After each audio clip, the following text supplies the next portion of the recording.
Salut les gars, j'espère que vous allez très bien. Aujourd'hui nous allons parler des générateurs en Python.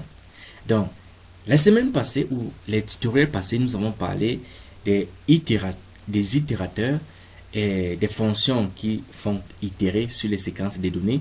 C'est-à-dire on a parlé de la fonction lambda qui est une fonction anonyme qui signifie que ça n'a pas de nom et c'est une fonction qui est utilisée en combinaison avec d'autres fonctions comme la fonction map, la fonction filter et la fonction reduce.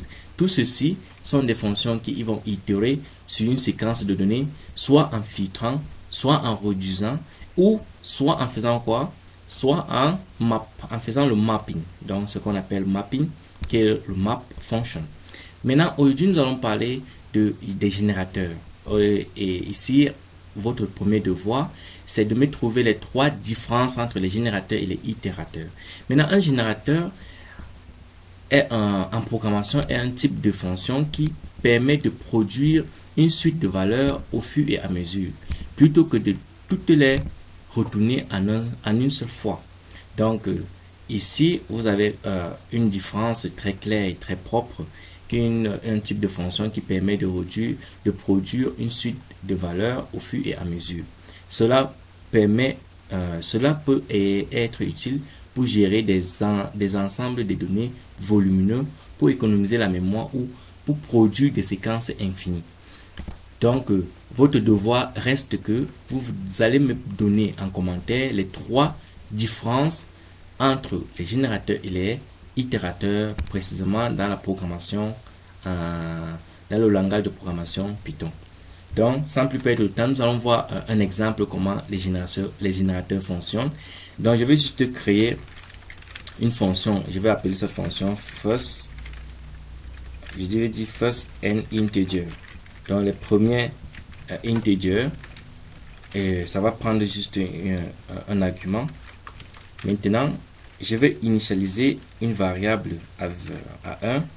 Cette variable va m'aider pour, je disais 1.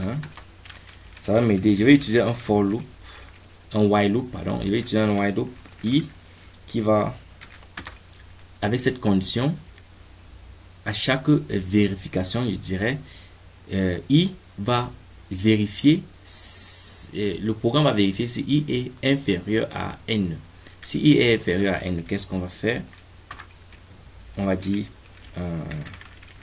ça va juste nous produire la valeur de i au fur et à mesure. Et après cela, on va devoir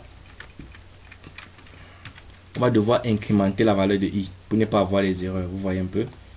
Donc, on incrémente la valeur de i. Et après, on sort de cette...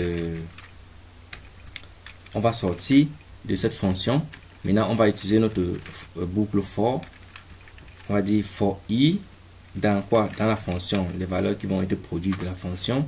Donc, on va itérer sur toutes les valeurs qu'on va obtenir de la fonction. Et on va passer la valeur de l'argument n. Je vais passer 5. Et là, je vais juste imprimer la valeur de i. Et après, on exécute le programme.